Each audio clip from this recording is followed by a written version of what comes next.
Hello everyone, आप सबका फिर से स्वागत है। आई होप कि आप सभी ठीक होंगे। दोस्तों, आप में से बहुत सारे स्टूडेंट के बार बार में कमेंट आ रहे थे और हम जो भी वीडियो अपलोड कर रहे थे उन पर ज़्यादातर के कमेंट आ ही जाते थे कि आखिर जीडीएस मींस की ग्रामीण डाक सेवकों की नई रिक्रूटमेंट का ऑफिशियल नोटिफिकेशन कब आने वाला है, या फिर हम जीडीएस भर्ती के नए एप्लीकेशन फॉर्म कब से अप्लाई कर पाएंगे। तो इसी के रिगार्डिंग में दोस्तों मैं आप सबके लिए स्पेशल वीडियो लेकर के आ चुका हूँ। तो मेरी आप सबसे रिक्वेस्ट है, वीडियो को आप लास्ट तक जरूर देखिएगा। साथ साथ में आपके और भी कमेंट आ रहे थे, जैसे कि जो इसमें सिलेक्शन का प्रोसेस है। सिलेक्शन का प्रोसेस बिल्कुल सिंपल है। आपकी 10th क्लास के अंकों के आधार पर इसमें मेरिट सूची बनाई जाती है। कोई भी आपकी लिखित परीक्षा या फिर इंटरव्यू कंडक्ट नहीं कराया जाता है। तो इसका जो सिलेक्शन का प्रोसेस है, इसमें कोई चेंज होने की पॉसिबिलिटी अब की बार है या नहीं है। तो इस टाइप के भी कमेंट आपके आ रहे थे। साथ साथ में इसमें जो आपकी मिनिमम क्वालिफिकेशन रिक्वायर है, जैसे कि 10th क्लास पास मांगी जाती है, तो इसमें भी कोई चेंज होने की पॉसिबिलिटी है या नहीं होने वाली। तो इस टाइप के भी आपके कमेंट आ रहे थे। तो मैं एक बार डिटेल में आपके लिए वीडियो लेकर के आ चुका हूं, ताकि मान लीजिए आपका कोई सैलरी के बारे में कोई सवाल हो तो वो भी आपका क्लियर हो जाएगा। एज के बारे में कोई सवाल हो तो वो भी क्लियर हो जाएगा। ठीक है, तो सब जानकारी एक बार डिटेल में बता दूंगा ताकि आपका कोई भी संशय ना रहे। तो अगेन रिक्वेस्ट करता हूं, वीडियो को लास्ट तक देखिएगा। वीडियो को लाइक और शेयर आप जरूर कर दीजिएगा। साथ में दोस्तों, अगर आपका इस भर्ती के बारे में अदर कोई भी सवाल हो, कोई भी जानकारी पूछना चाहते हैं, तो आप बेझिझक कमेंट बॉक्स में पूछ लीजिएगा। उसका या तो हम रिप्लाई करने की पूरी कोशिश करेंगे या फिर आवश्यकता पड़ने पर हम आपके लिए स्पेशल वीडियो भी बना देंगे। अब दोस्तों यहां पर देखिएगा, इसमें जो आपकी जीडीएस की रिक्रूटमेंट निकलती है ग्रामीण डाक सेवकों की, भारतीय डाक विभाग की तरफ से दोस्तों ये रिक्रूटमेंट का नोटिफिकेशन इशू किया जाता है। और ये एकमात्र ऐसी सरकारी नौकरी है दोस्तों जिसमें कि कोई भी आपकी लिखित परीक्षा नहीं होती और कोई भी आपका इंटरव्यू कंडक्ट नहीं कराया जाता है। सिंपल 10th क्लास के अंकों के आधार पर इसमें आपकी मेरिट सूची बनाई जाती है। अब कट ऑफ की भी यहीं पर बात कर लेते हैं कि कट ऑफ कितनी क्या लगती है। तो दोस्तों कंपटीशन ज़्यादा है तो इसमें कट ऑफ भी ज़्यादा लगती है। ज़्यादातर ये देखा गया है कि जो अनरिजर्व कैटेगरी वाले कैंडिडेट होते हैं तो उनके 80% से ज़्यादा अगर मार्क्स हैं तो ही कुछ सिलेक्शन की आप पॉसिबिलिटी रखें। ठीक है, तो देखिए फॉर्म अप्लाई करना आपके ऊपर डिपेंड है, करना चाहें नहीं करना चाहें, कोई रिस्क लेना चाहें नहीं लेना चाहें, ये सब कुछ आपके ऊपर डिपेंड है। वैसे हम आपको बोलते भी हैं कि 80% से ज़्यादा हो तभी फॉर्म अप्लाई करें, अदरवाइज तो क्यों आप अपनी पैसे को जो है जाया करने दें। ठीक है, तो आपके ऊपर डिपेंड है ये, आप अप्लाई करें या ना करें। ठीक है, बहुत सारे स्टूडेंट ये कहते हैं कि अगर कट ऑफ ही ज़्यादा जाती है तो फॉर्म क्यों अप्लाई करें, फीस वगैरह क्यों पे करें, तो वो सब कुछ आपकी इंटेंशन है। अब दोस्तों यहाँ पर देखिए, जो सैलरी आपको मिलती है ना, ये 4 घंटे काम करने के बदले में मिलती है। टीआरसी इसको बोला जाता है, 4 घंटे का टीआरसी मीन्स की टाइम रिलेटेड कंटिन्यूटी अलाउंस। इस जॉब में केवल 4 घंटे की ड्यूटी है स्टार्टिंग में, और मान लीजिए आपकी ब्रांच ऑफिस में ज़्यादा काम रहता है तो आप इसको अधिकतम 5 घंटे तक का करवा सकते हैं। तो अगर 4 घंटे की बात करें तो बीपीएम मीन्स की ब्रांच पोस्ट मास्टर की जो पोस्ट होती है उसके लिए आपको बेसिक सैलरी होती है 12,000 रुपये। ठीक है, और ये अधिकतम जाती है आपकी 29,380 रुपये तक। अब ये जो बेसिक सैलरी होती है ना, इसमें आपका डियरनेस अलाउंस वगैरह भी ऐड होता है, जिसको महंगाई भत्ता बोलते हैं। ठीक है, तो वो आपका ऐड होता है। अब करीब 58% के अराउंड आपका महंगाई भत्ता हो रखा है। तो इसमें अगर स्टार्टिंग सैलरी लगा करके चले ना, आपके बैंक अकाउंट में कितनी सैलरी क्रेडिट होती है, तो 18,000 रुपये के अराउंड आपको स्टार्टिंग में इसमें सैलरी मिलती है। एबीपीएम की बात करें, असिस्टेंट ब्रांच पोस्ट मास्टर या डीएस मीन्स के डाक सेवक, तो इस पद के लिए बेसिक सैलरी आपकी रहती है 10,000 रुपये से लेकर के अधिकतम जाती है 24,470 रुपये। तो इसमें भी अगर आप डियरनेस अलाउंस को ऐड करेंगे तो 5800 और ऐड हो जाएंगे इसमें, तो आप ये लगा लीजिए 16,000 के समथिंग आपको ये स्टार्टिंग में सैलरी मिल जाएगी। तो 2,000 या 3,000 के समथिंग गैप रहता है इन दोनों पदों के लिए। बीपीएम की पोस्ट एबीपीएम से थोड़ी बड़ी होती है, रेस्पॉन्सिबिलिटीज भी ज़्यादा होती है, तो इसलिए बीपीएम पद वालों को थोड़ी ज़्यादा सैलरी मिलती है, एबीपीएम वालों को थोड़ी कम सैलरी यहाँ पर मिलती है।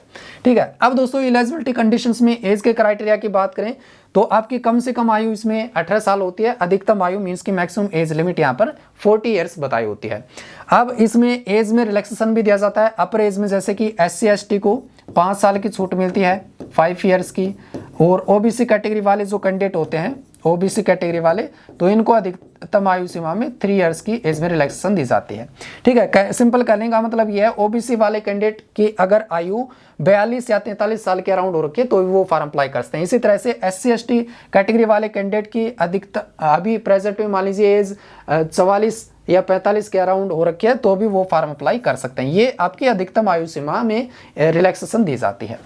इसके बाद में यहाँ पर देखिए जो आपकी क्वालिफिकेशन रिक्वायर होती है, इसमें आपकी minimum education qualification 10th class pass require होती है और मैक्सिमम क्वालिफिकेशन चाहे कितनी भी हो सभी फॉर्म अप्लाई करते हैं। हालांकि कुछ अदर जॉब्स अब इस टाइप की भी निकलने लगी हैं कि उनमें मैक्सिमम क्वालिफिकेशन का क्राइटेरिया भी मेंशन करने लगे हैं कि मैक्सिमम आपने 12th क्लास पास कर रखी हो या फिर ग्रेजुएट ही पास कर रखी हो। ठीक है, तो इस टाइप के भी क्राइटेरिया आजकल रिक्रूटमेंट में आने लगे हैं, लेकिन इसमें एज सच कोई भी क्राइटेरिया अभी तक मेंशन नहीं किया जाता है।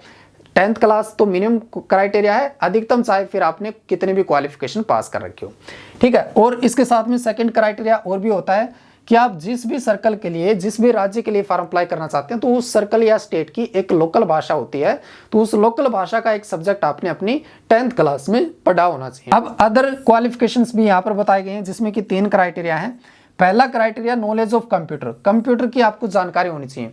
इसमें सिंपल कंप्यूटर की जानकारी मांगी गई है, कोई भी अलग से डिप्लोमा या सर्टिफिकेट रिक्वायर नहीं है। बहुत सारे स्टूडेंट का तो ये कंफ्यूजन रहता है, वो कहते हैं कि क्या डिप्लोमा चाहिए होगा, डिप्लोमा की रिक्वायरमेंट नहीं है दोस्तों। नॉलेज ऑफ साइकिलिंग, साइकिल चलाने का ज्ञान होना चाहिए, और ड्राइविंग लाइसेंस की भी आपको रिक्वायरमेंट नहीं है।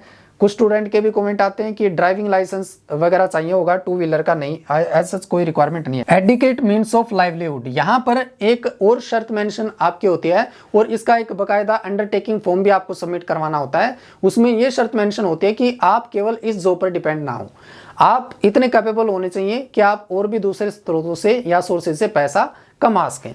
और इनके सारे के सारे आपको अंडरटेकिंग फॉर्म ही सबमिट कराने होते हैं, वो डाक विभाग भी अवेलेबल करवा देता है, ऑफिशियल वेबसाइट पर भी ये सारे के सारे फॉर्म जो हैं अवेलेबल हैं। ठीक है, अब यहाँ पर नेक्स्ट जो बातें आती है कि सिलेक्शन का क्राइटेरिया क्या कुछ रहता है। सिलेक्शन का क्राइटेरिया बिल्कुल सिंपल है, आपके 10th क्लास के अंकों के आधार पर ही आपकी मेरिट सूची इसमें तैयार की जाती है। लेकिन यहाँ पर अदर और भी क्राइटेरिया मेंशन किए गए हैं, इनको भी आप कंसिडर जरूर कीजिएगा। जैसे कि अगर टाई की सिचुएशन हो जाती है, टाई का सिचुएशन का मतलब यह है, मान लीजिए 2 कैंडिडेट हैं ए और बी, ए के भी 80% मार्क्स हैं और बी के भी 80% मार्क्स हैं, तो इस टाई की सिचुएशन में किसका सिलेक्शन होगा।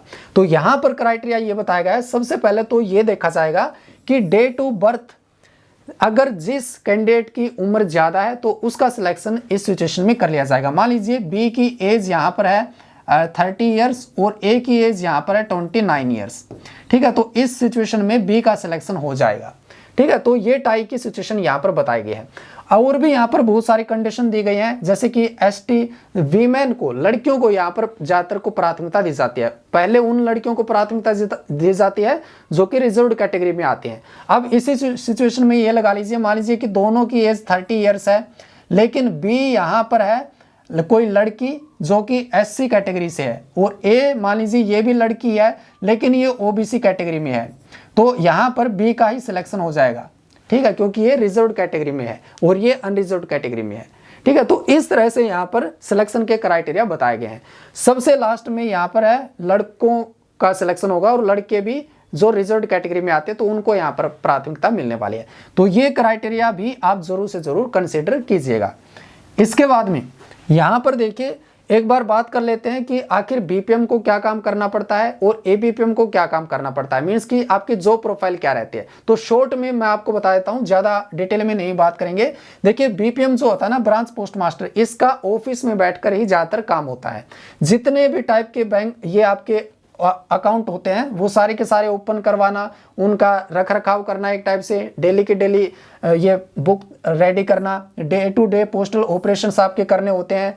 इंडिया पोस्ट पेमेंट बैंक का भी काम करना पड़ता है। ठीक है, वो सारा काम बीपीएम को करना पड़ता है। और असिस्टेंट ब्रांच पोस्ट मास्टर के बेसिकली 2 काम होते हैं, एक तो बीपीएम का जितना भी काम होता है तो उसमें उसको असिस्ट करना, मीन्स कि उसमें उसकी हेल्प करना, सहायता करना।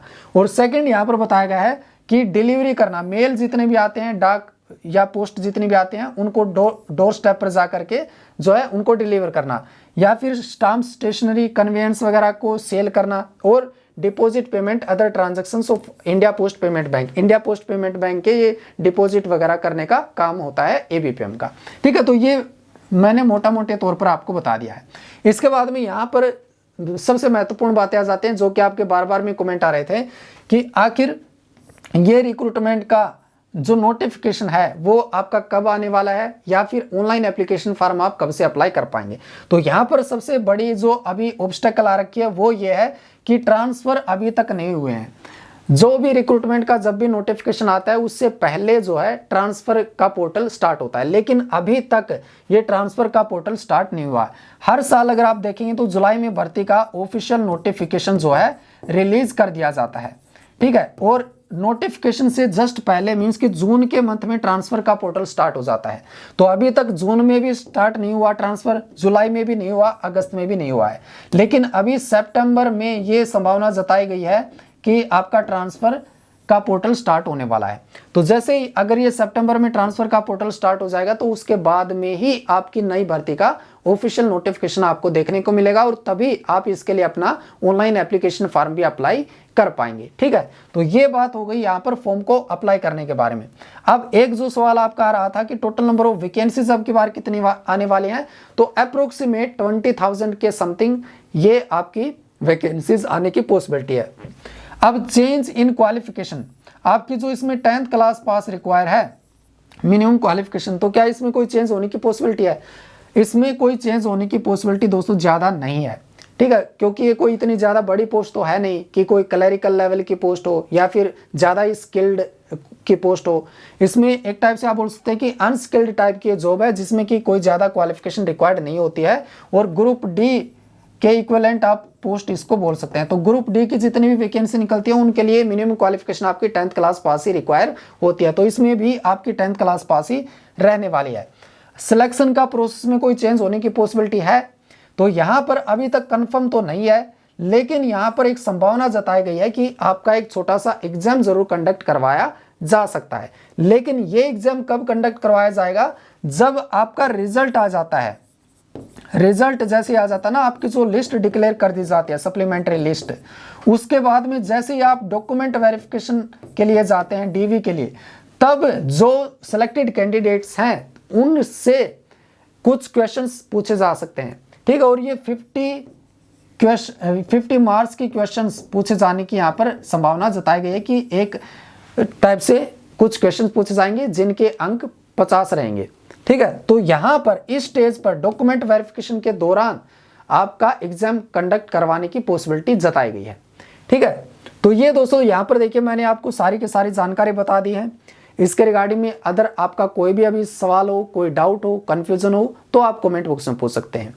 और जैसे ही भर्ती का ऑफिशियल नोटिफिकेशन आएगा तो उसके रिगार्ड में हम आपको सबसे पहले डिटेल में जानकारी अवेलेबल कराने की पूरी कोशिश करेंगे, या अदर किसी भी टाइप का कोई अपडेट आएगा चाहे रिजल्ट को लेकर के, ठीक है, तो वो भी जानकारी हम आपको बता देंगे।